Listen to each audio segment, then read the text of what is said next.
Welcome back. So now we are dealing with the fourth issue in Matthew's genealogy. So let's clear the board. So this issue is the spelling of Asaph, Amos, and Aram. So the question is, why has Matthew's spelling been changed from the Old Testament? So why is it Asaph rather than Asa? Why is it Amos instead of Amon? And why is it Aram instead of Ram? So let's start by just laying out the three names. And we first need to appreciate that there are two major issues we'll be dealing with in this video. The first being issues with regards to the Septuagint, and the next will be series issues. So Aram is going to be a Septuagint issue, while Amos and Asaph, they're going to present us with some serious issues we're going to have to wrestle with. So let's just first deal with the Septuagint issue and Aram. So if you're reading Matthew's genealogy, you're going to read that Hezron had Aram, who had Amminadab. When you now compare this to 1 Chronicles 2 in the Masoretic, you're going to find that Matthew should not have written Aram, but instead Ram, because Ram is the son of Hezron and has Amminadab as his son. So why has Matthew changed Ram to Aram? Well, all is resolved when we compare Matthew to the Septuagint version of 1 Chronicles chapter 2. So notice that in the Septuagint version, we now have 4 sons. In the Masoretic, we had 3. 1, 2, 3.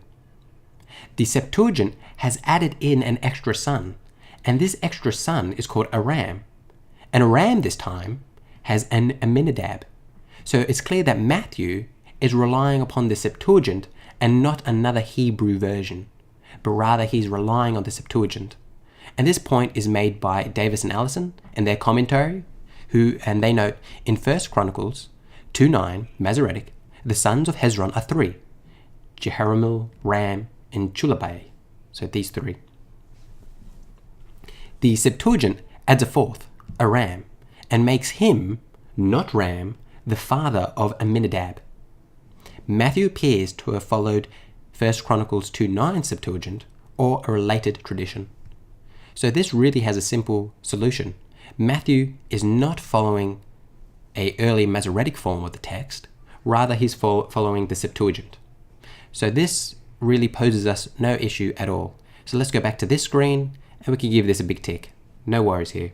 So now let's deal with the main event, and that is Amos and Asaph. And let's just get our head around what the issue really is. So here is Matthew chapter 1, verses 7 to 10. And you're going to read through it, and you're going to read Solomon had Rehoboam, who had Abijah, who had Asaph, or Asaph, I don't know how to pronounce it, Asaph. When we compare this to 1 Chronicles 3, 10 to 14, you're going to read that Solomon had Rehoboam, had Abijah, who had Asa.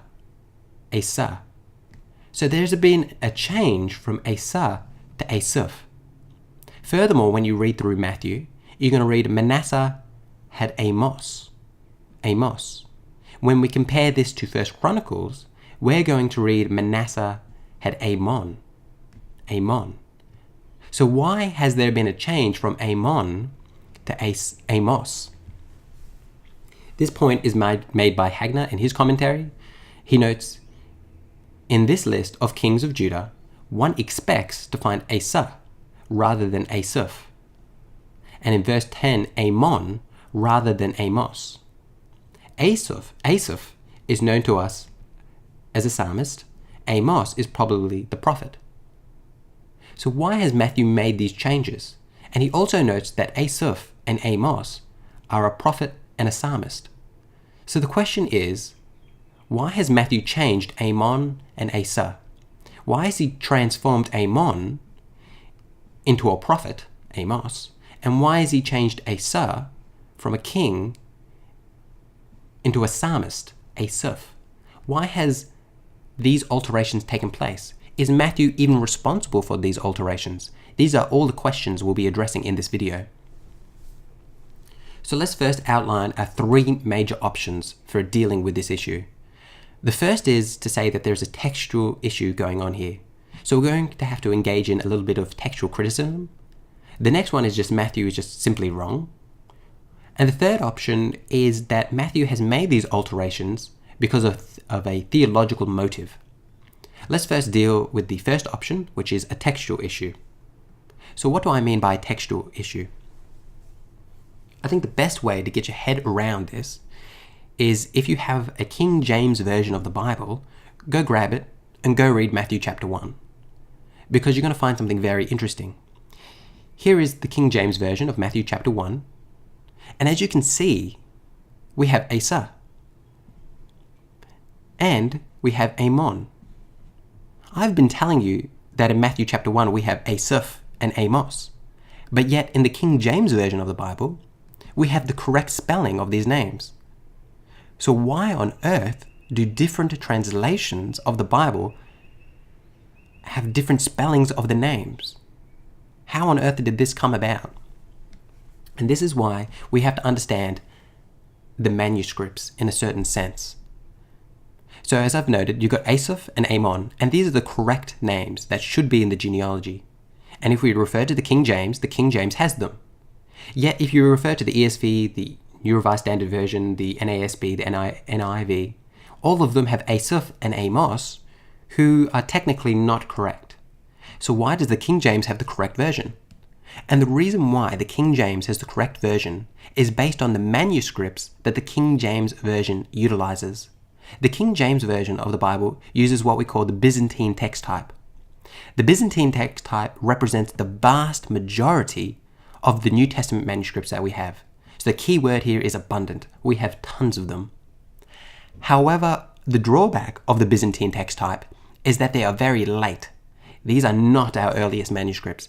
They represent a very late textual witness to the text.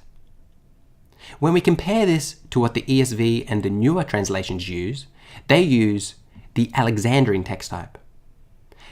And unlike the Byzantine text type, which are abundant, these are very scarce. We have very few of them. But what makes them far superior to the Byzantine text type is that they are very early. And the fact that they are early allows us to, because they're early, they're more likely represent what the original Matthew said. The fact that they're early makes them more representative of the original text. Some people are going to tell you that because the Byzantine text type is abundant, that makes them more likely to represent originality. But the vast majority of scholars are going to say no, the earlier text is more likely to tell us what it said, the original said. But we still have to explain why there's a change between the Alexandrian text type and the Byzantine text type. Because the earliest manuscripts have an error, the later manuscripts don't have an error. How on earth did this come about?